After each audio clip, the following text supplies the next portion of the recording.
Okay, in this video, we study position vectors and how to use them to represent some geometric objects. As we have learned, vectors don't have positions in space.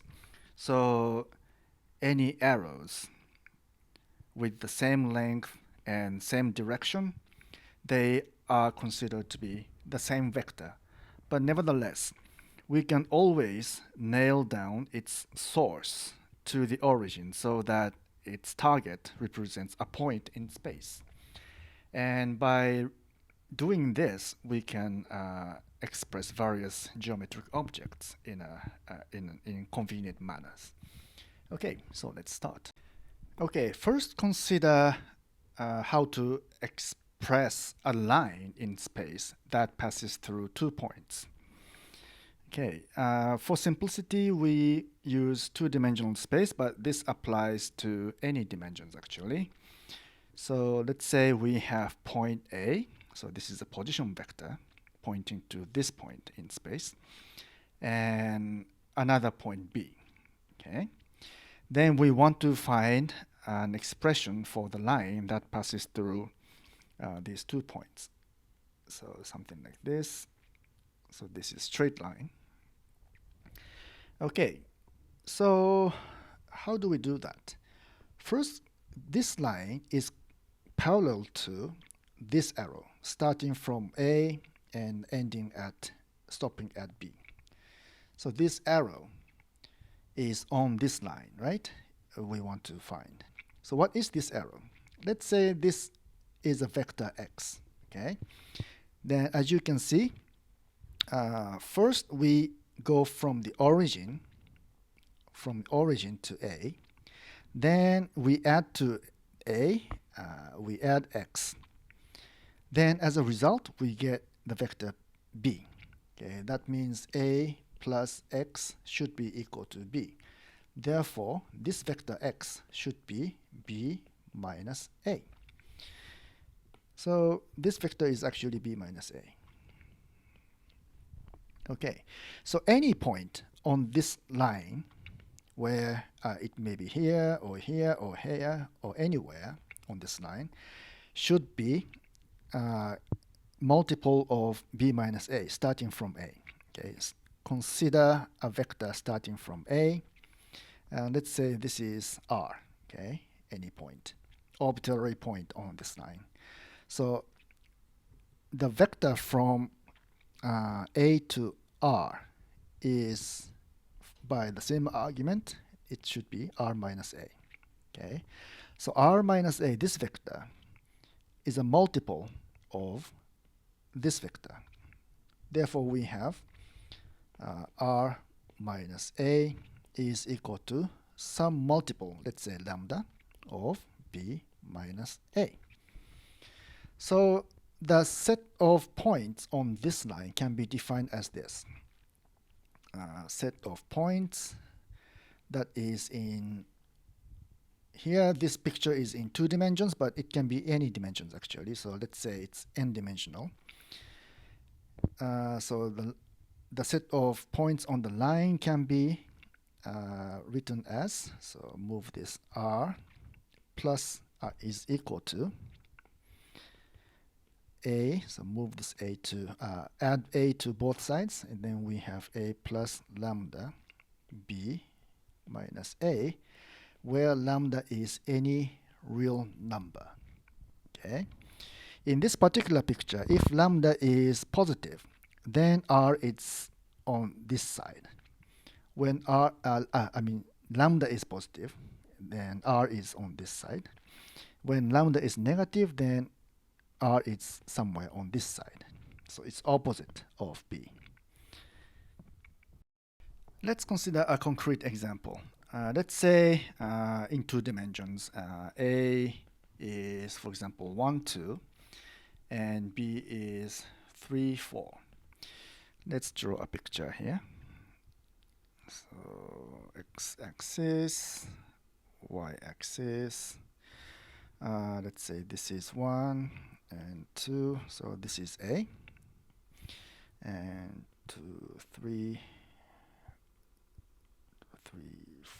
4. Let's say this is 4 and 3 somewhere here. So this is A and this is B. Okay. So if we want to find the equation of the line that passes through these 2 points, then let's say any point on this line is given by x and y. Then according to this idea, then xy is equal to first point A, that is 1, 2, and lambda, that is so b minus a. b minus a is, so 3 minus 1 is 2, and 4 minus 2 is 2. So that's 2, 2. Okay, so if we distribute this and add them, then we have 1 plus lambda 2, maybe 2 lambda is more appropriate, and 2 plus 2 lambda. So therefore we have x is 1 plus 2 lambda and y is 2 plus 2 lambda. So, and lambda can be any real number. Okay. When lambda is 0, then x is 1 and y is 2, so that is exactly this point A. When lambda is equal to 1, then x is 3 and y is 4, so that is exactly this point B. See, 3 and 4. 3 and 4, and this is 1 and 2, right? And when lambda is positive and greater than 1, it's somewhere here.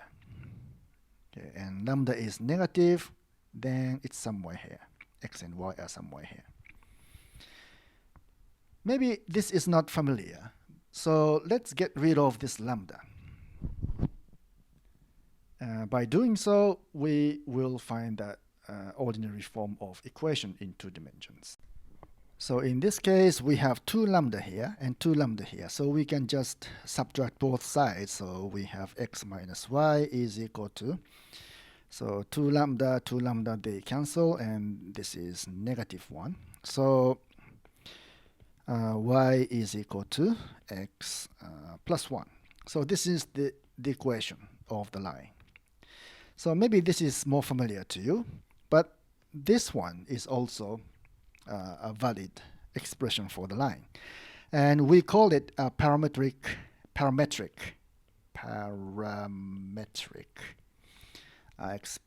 notation or expression for the line. Okay, where this lambda is called a parameter.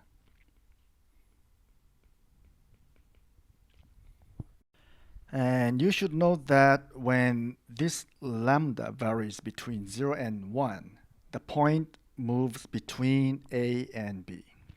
Okay, it's somewhere here, as long as lambda is between 0 and 1. And lambda is greater than 1, then it's here. When lambda is less than 0, then it's here.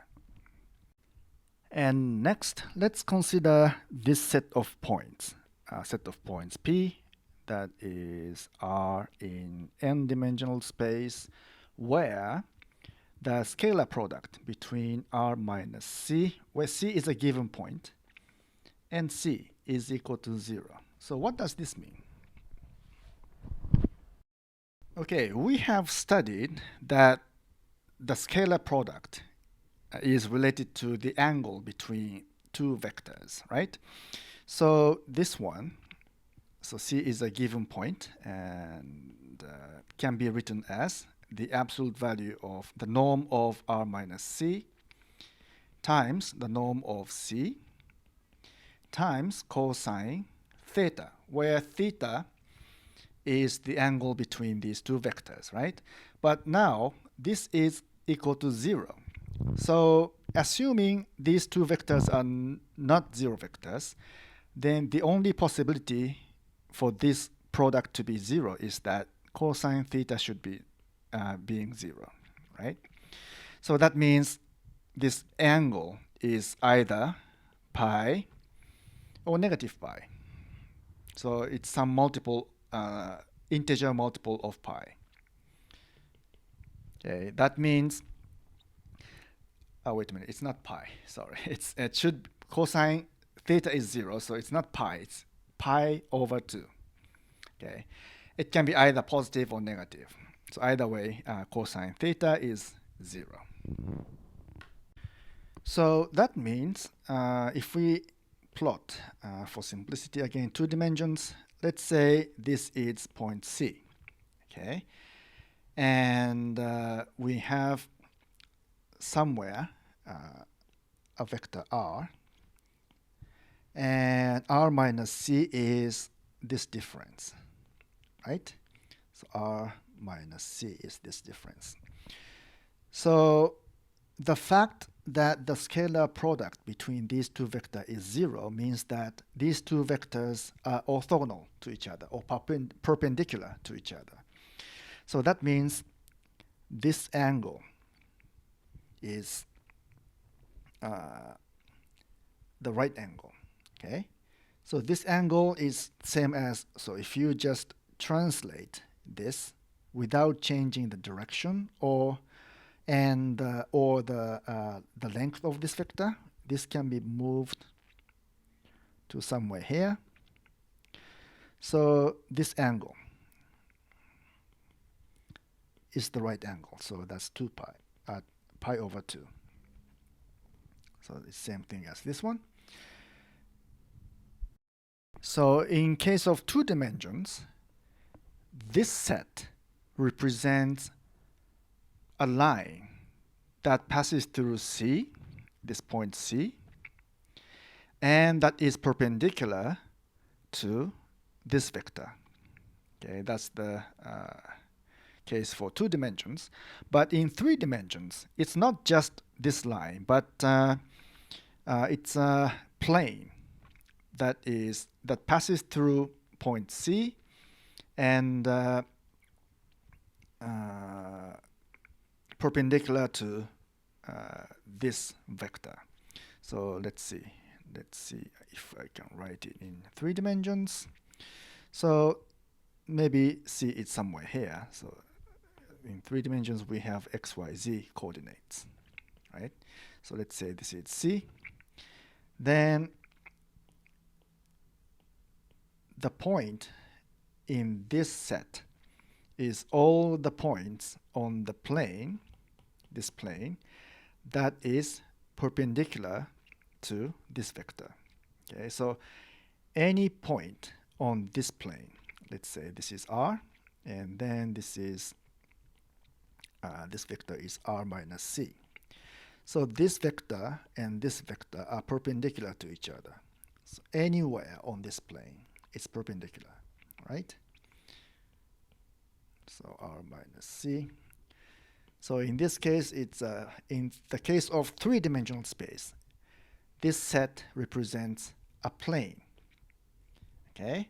In case of 4 dimensions, 5 dimensions, it's hard to imagine, but we call it a hyperplane. So it's something similar to a plane in 3D space or line in 2D space. So this is an equation that defines a hyperplane. Okay, next, let's consider this set S, which is a set of all points in n-dimensional space, let's call it X, such that the difference, the norm of the difference between X and a given point C is a positive constant. Okay, C is some given point in the space, and R is a positive real number. Okay, what does this mean? To begin with, the difference between X and C means what? It's the vector from C to X, right? So suppose this is C and suppose this is X. So X minus C means this vector, okay, X minus C. And if we take the norm of this difference, then that means the distance between C and X. Okay.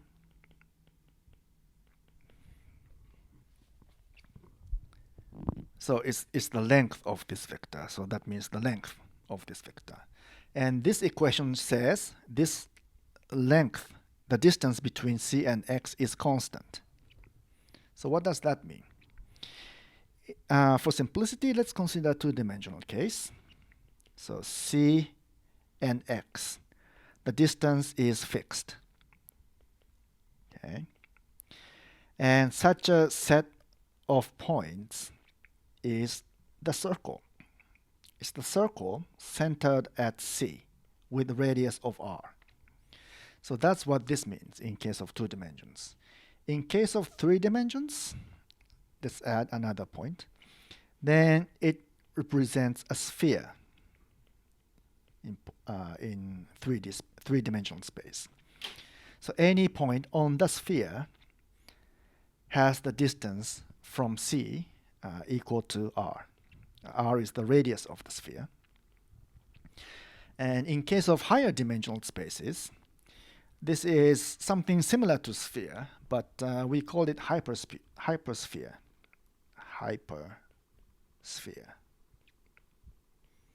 Okay, so it's just a set of all points that is equidistant from a given point C, which is the center of the hypersphere. And next, let's change this set a little bit. Let's call it B. That is the set of all points in n-dimensional space where the difference or the distance between X and a given point C is less than or equal to a given positive real number R. So instead of equal, now we have less than or equal. Okay, what does that mean? So in case of 2-dimensional space, again, so when this was equal, it was the circle. Okay, it was the set of circle, the points on this circumference of the circle. Now it is less than or equal to R. So this is R. So that means all the points inside or interior of this circle. Okay.